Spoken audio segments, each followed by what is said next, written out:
Considerado um dos órgãos mais importantes, o cérebro é responsável por emitir comandos para todo o corpo.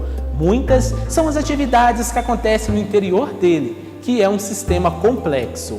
Nos últimos anos, a expectativa de vida da população brasileira vem crescendo e, com isso, os riscos de doenças neurodegenerativas como Alzheimer aparecem com mais frequência.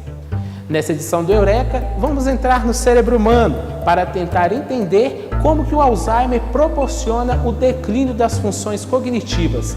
Você vai ver também técnicas neurológicas que ajudam a retardar a doença.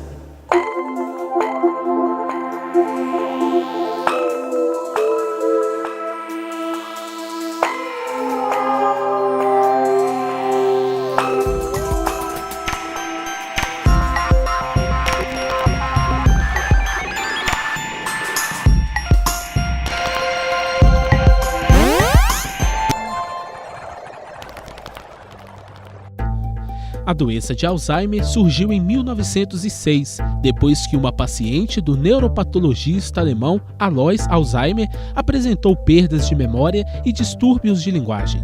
Depois que a paciente morreu, um exame cerebral constatou sintomas e alterações que hoje configuram o diagnóstico e nome da doença.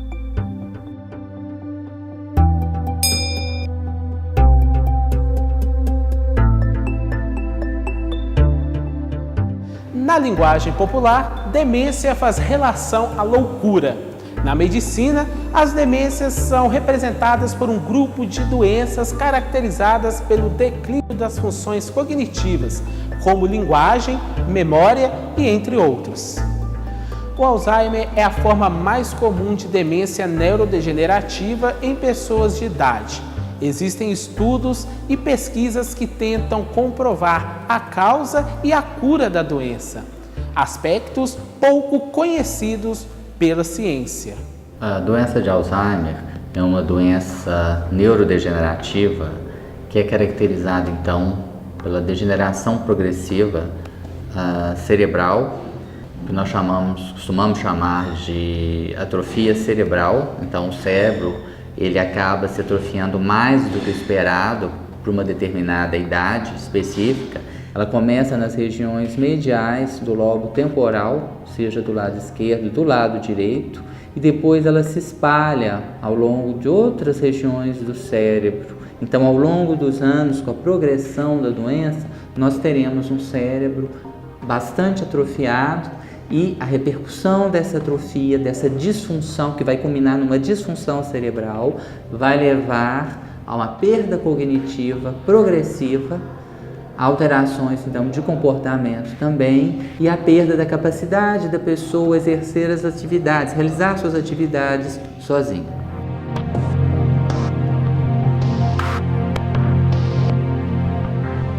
Segundo o Ministério da Saúde, 35 milhões de pessoas no mundo sofrem da doença de Alzheimer. Já no Brasil, a enfermidade atinge 1,2 milhões da população. O Alzheimer ele é interessante porque a doença, a prevalência, ela aumenta com a idade. Então, em torno dos 60 anos, a prevalência do Alzheimer é de 3%. A cada 5 anos, essa incidência dobra. Então, aos 65 anos, é de 6% da população. Aos 70, é 12% da população. Aos 75, é 24% da população. Então, você vê que é uma evolução muito rápida, porque ele dobra a incidência a cada 5 anos. Então, em torno dos 85 anos, 90 anos, 40% da população tem a patologia que pode levar à demência. Mas nem todos os pacientes que têm a patologia são dementes. O Alzheimer não é a única doença que atinge o cérebro humano. Outros tipos de demência também devem ser investigados antes do diagnóstico. 50% dos casos de demência são doença de Alzheimer. A segunda causa mais comum é o acidente vascular cerebral. E depois existem outras, o próprio alcoolismo pode levar a deficiência de algumas vitaminas, doenças, por exemplo, como sífilis. A gente vê isso mais raramente hoje, mas podem também cursar com com demência. A gente sabe que, por exemplo, a depressão, até assim, os antigos manuais de diagnóstico, ela era chamada de pseudodemência. O comprometimento cognitivo da depressão é muito parecido com a demência. Há um prejuízo de memória recente, um prejuízo de atenção. Então é fundamental o diagnóstico médico e a realização da avaliação neuropsicológica. Através dessa avaliação, a gente estabelece perfis de comprometimento. Então a gente sabe que, embora um paciente com depressão tenha um comportamento semelhante a um paciente com demência, ele tem um perfil diferente do que um paciente com demência. Então é fundamental esse diagnóstico diferencial. Uma pessoa com Alzheimer pode apresentar alterações que envolvem a fala, a memória e o comportamento. Mesmo assim, existem padrões clínicos que permitem diagnosticar a doença, já que as manifestações podem variar para cada caso. É uma alteração cognitiva. Então pode ser de execução de tarefas. Então o paciente, por exemplo, ele esquece como é que faz, como é que dirige, como é que usa um caixa eletrônico. Pode ser de julgamento, a pessoa perde o juízo, perde o julgamento.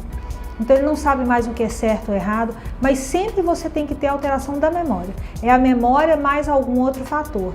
E lógico, essas alterações elas têm que prejudicar a atividade de vida diária da pessoa.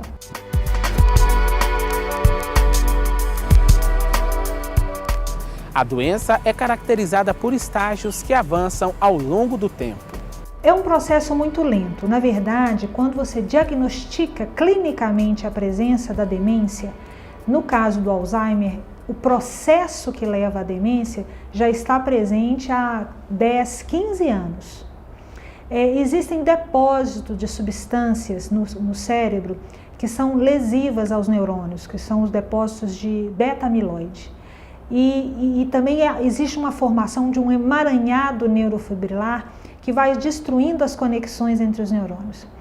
No caso do Alzheimer, particularmente, as regiões que são afetadas, né, isso aqui a gente tem 2 hemisférios cerebrais, são as partes mais internas, tá, que inicia-se no hipocampo. Então, essa é a origem da doença. Mas esse processo degenerativo, ele evolui para todo o cérebro. Então, a gente pode classificar, digamos assim, o Alzheimer em alguns estágios. Então, você tem o primeiro estágio, que é o estágio 1 ou inicial, em que existe já a demência, mas que ela compromete pouco a vida do indivíduo. No estágio 2, ou intermediário, o indivíduo já está bastante comprometido, isso já está atrapalhando, inclusive, as relações pessoais e familiares dele. E no estágio avançado, o paciente já está totalmente desconectado do ambiente. Ele não reconhece familiares, não reconhece mais o esposo ou a esposa. E normalmente nesse estágio aparecem manifestações que normalmente podem levar esse paciente, inclusive, ao leito. Ele pode já ter alterações de marcha, controle do esfíncter, às vezes inclusive da própria deglutição. Então os pacientes no estágio final, eles normalmente já estão acamados, com sonda, com alimentação via sondas, né, as sondas nasoentéricas ou uma gastrostomia. Isso já é o estágio final da doença.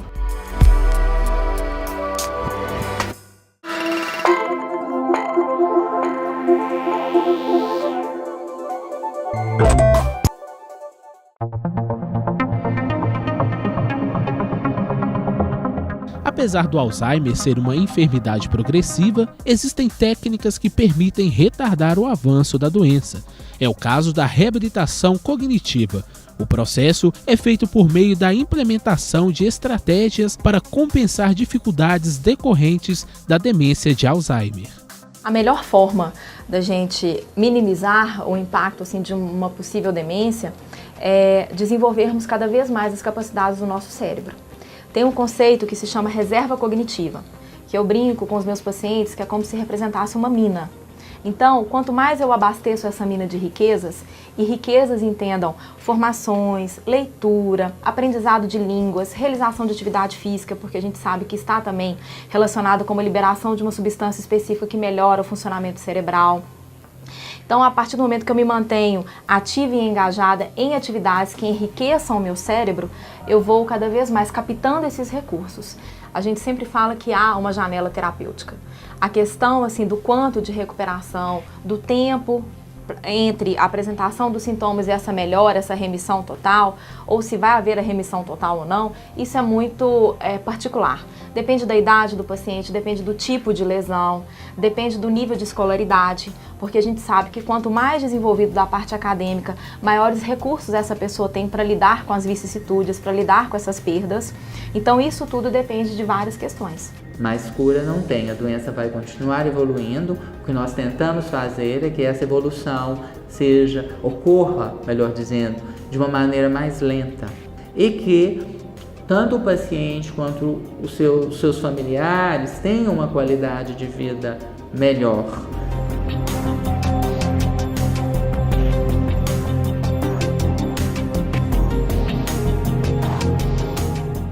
Gostou do programa de hoje? Então participe! Envie sugestões pelo e-mail do Eureka ou pelas redes sociais da PUC TV. Eu te espero no próximo programa. Até mais!